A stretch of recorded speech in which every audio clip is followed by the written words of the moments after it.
Kareena Kapoor Khan, Tabu and Kriti Sanon की नई movie आ रही है जिसका नाम है क्रू, और उसका कल ट्रेलर आया था, उसके ऊपर बात करेंगे।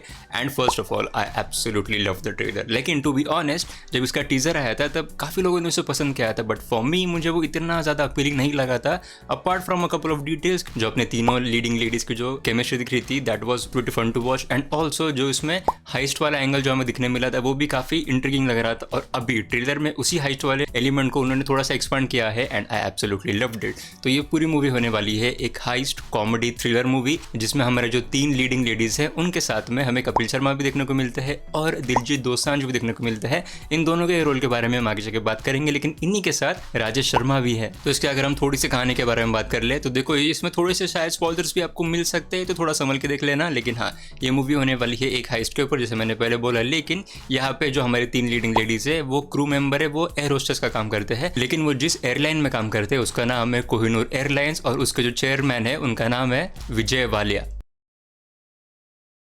हाँ, विजय वालिया, वालिया डब्ल्यू। तो हाँ, ऐसे पता चलता है कि जो कोहिनूर एयरलाइंस में हमारे तीनों एयर होस्टेस काम करते हैं वो है बैंकक्रप्ट, यानी कि उनके पास बिल्कुल भी पैसा नहीं है, और फिर इवेंचुअली इन दोनों के पास भी कोई पैसा नहीं है। लेकिन इसी पैसों के चक्कर में उन्हें एक सोने की अपॉर्चुनिटी मिल जाती है, यानी कि उनके एक कलीग होते हैं एयरलाइन में, वो हो जाते हैं बेहोश, और जब उनकी वो तलाश करते हैं तब उन्हें पता चलता है कि इट्स अ गोल्डन अपॉर्चुनिटी। तो ये एक्चुअली सोने के बिस्किट जो है वो स्मगल करके लेके जा रहे थे। लेकिन यहाँ पे आता है एक अच्छा खासा ट्विस्ट, जहाँ पे उन्हें लगता है कि हम इस जो सोने के बिस्किट्स है उसको तो हम लेके जाएंगे और उसको फिर कर लेंगे कुछ ना कुछ। लेकिन फिर उन्हें पता चलता है कि जो राजेश शर्मा का जो कैरेक्टर है वो एक्चुअली इन सोने के बिस्किट्स को स्मगल कर रहे हैं, एंड फिर वो उन्हें शायद ब्लैकमेल करने जाते हैं। लेकिन फिर राजेश खन्ना उन्हें एक्चुअली रिक्रूट ही कर लेते हैं। मतलब हमारे जो तीनों लीडिंग लेडीज़ है वो एक्चुअली काम करते हैं राजेश शर्मा के कैरेक्टर के लिए, जो कि होता है शायद से इस गोल्ड को, मतलब ये बिस्किट्स को नॉर्मल सोने में कन्वर्ट करने के लिए, या फिर इन गोल्डन बिस्किट्स को बेचने के लिए, और जिसका वजह से उनका जो एयरलाइन जो है वो डूबने से शायद बच जाएगी। तो ये उसका बेसिक प्लॉट होने वाला है। लेकिन डेफिनेटली इसमें कुछ अलग अलग कैरेक्टर्स भी है, जिसमें तब्बू के जो हस्बैंड के रोल प्ले करने वाले हैं वो होने वाले हैं Kapil Sharma, most probably husband I mean.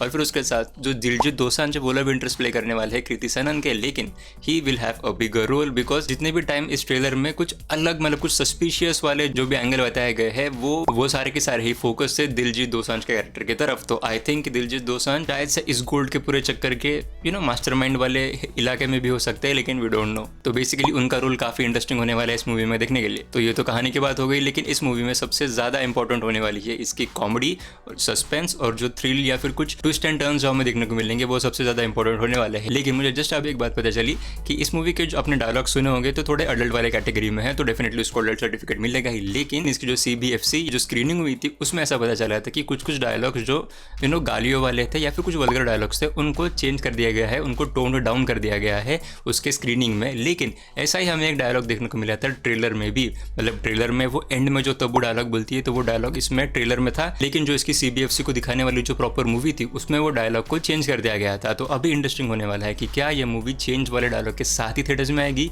या फिर ओरिजिनल डायलॉग्स के साथ ही थिएटर्स में आएगी। अगर ओरिजिनल डायलॉग्स के साथ आती है तो उसको डेफिनेटली A सर्टिफिकेट मिलेगा, and I think so A certificate ही मिलना चाहिए इस मूवी को भी। लेकिन anyways this movie is going to be a lot of fun, और ऐसी कॉमेडी मूवीज ज़्यादा देखने को नहीं मिली है। लेकिन इसमें इनफैक्ट इस हफ्ते ही हमें 2 ऐसे मूवीज देखने को मिलेंगे, क्योंकि 22 तारीख को आने वाली है मडगांव एक्सप्रेस, जो अपने 3 दोस्तों के ऊपर होने वाली है जो गोवा जाते हैं और ऐसे कुछ प्रॉब्लम में फंस जाते हैं। तो उसका जो ट्रेलर आया था उसका ब्रेकडाउन या फिर उसका रिव्यू मैंने यहाँ पे किया, तुम उसको भी चेकआउट कर सकते हो।